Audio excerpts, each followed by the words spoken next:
Are narcissists failed empaths?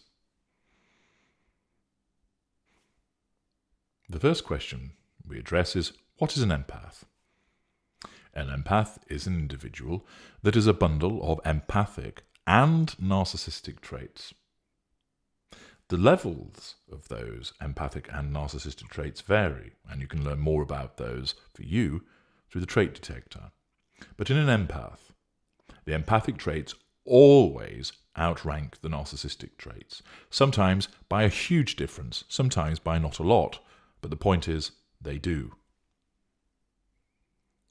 The empath is somebody that operates with considerable emotional empathy. In some instances, there may be contagion empathy as well. If you want to understand more about that, listen to the video, The 3 Strands of Empathy. An empath has an addiction to narcissists. An empath has a wide circle of people that will be recipients of their emotional empathy. Those are the essential traits of an individual who is an empath. They don't need control. They have emotional empathy. They don't instinctively, habitually manipulate. They can be manipulative, though invariably not very good at it, because they're not practiced at it and they don't need to do it.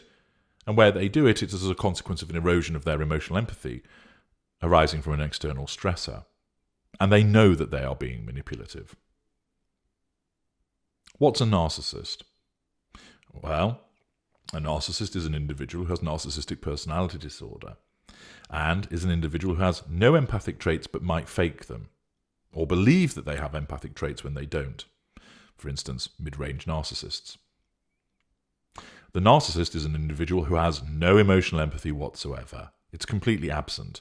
There might be false cognitive empathy, but there's no emotional empathy. The narcissist doesn't feel empathy for other people.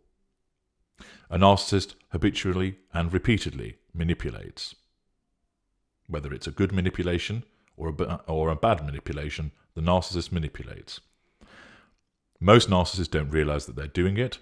A small proportion do. The narcissist has to achieve the prime aims of fuel, control, character traits, and residual benefits.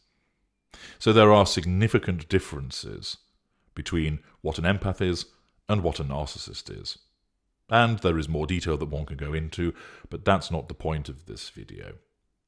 So how is an empath created? Well, the empath has a genetic predisposition towards becoming an empath, and the effect of their environment affects them.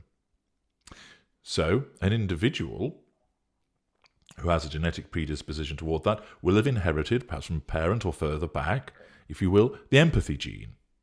And then the environment that they find themselves in shapes the empath that they are to become. So some empaths emerge in a position of a constructive and happy childhood, with no trauma, no problems, with supportive parents. Others may endure particularly unpleasant environments, similar to that which results in the formation of a narcissist, an abusive childhood, abusive relationships, neglect. But they don't become a narcissist.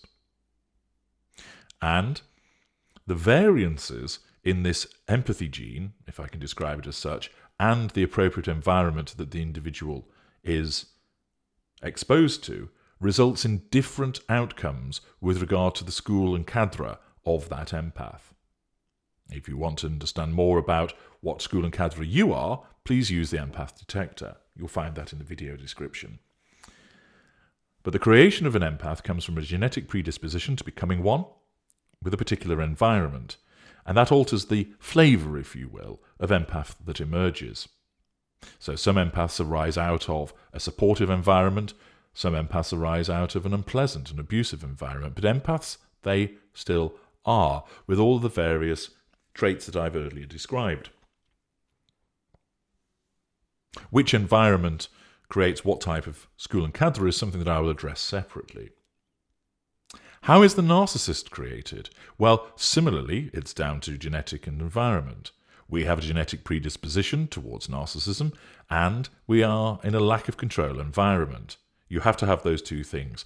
And if you listen to my video, What Makes the Narcissist, I go into more detail about that.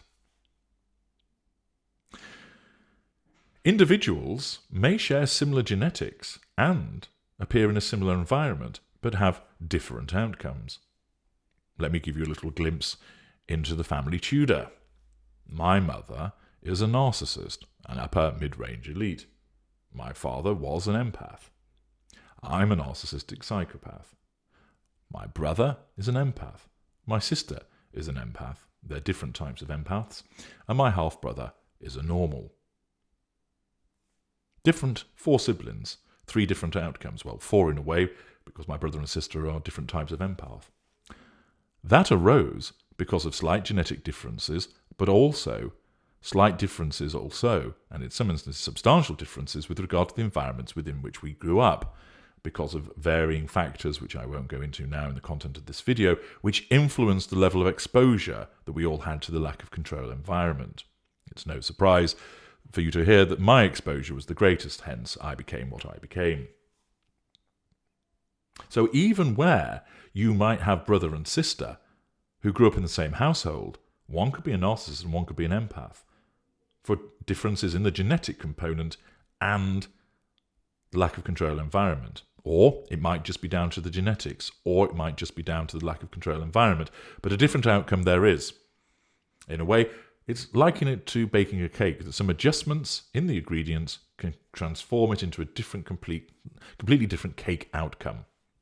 Victoria sponge on the one hand, chocolate gatto on the other. It's important to understand that the narcissist doesn't start to become an empath and then somehow fails, that the narcissist was growing into an empath and then that stopped, that it was somehow arrested. It's not the case that we were going to become the angel and we became the fallen angel. Not at all. It is not the case that a narcissist starts to become an empath and fails. The potential narcissist might not become a narcissist because the genetic predisposition isn't quite right for that to happen, and or the lack of control environment isn't there or alters, often as a consequence of an intervener. And in that instance, somebody had the potential to become a narcissist, but they don't, and instead they become an empath, narcissistic, or a normal. So an example of that might be, for instance, where you have a child with a narcissist, and having learned what you're dealing with, and you remove yourself from the narcissist, your child could inherit the gene towards narcissism by virtue of the father or mother being a narcissist. But as a consequence of your conduct and behaviours of removing them and shielding them from most of the lack of control environment, even if you stay with that narcissist, or more likely where you have separated and imposed as much as you can a no-contact regime, that prevents that individual becoming a narcissist. They might have been on the path to getting there, but it is arrested and halted, and they become an empath, a normal, or narcissistic instead. But the narcissist does not start on the road to becoming an empath and then somehow fails. We start on the road to becoming a narcissist. Some of our kind don't get there and become something else, but many of our kind do.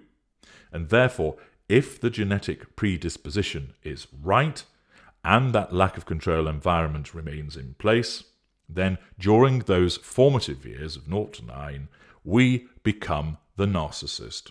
We do not start on the road towards being an empath and fail. We are starting out to become narcissists. Not all of our kind get there, but many do. And that is what happens. The narcissist is not a failed empath. This has been a Tudor treatment. Thank you for listening.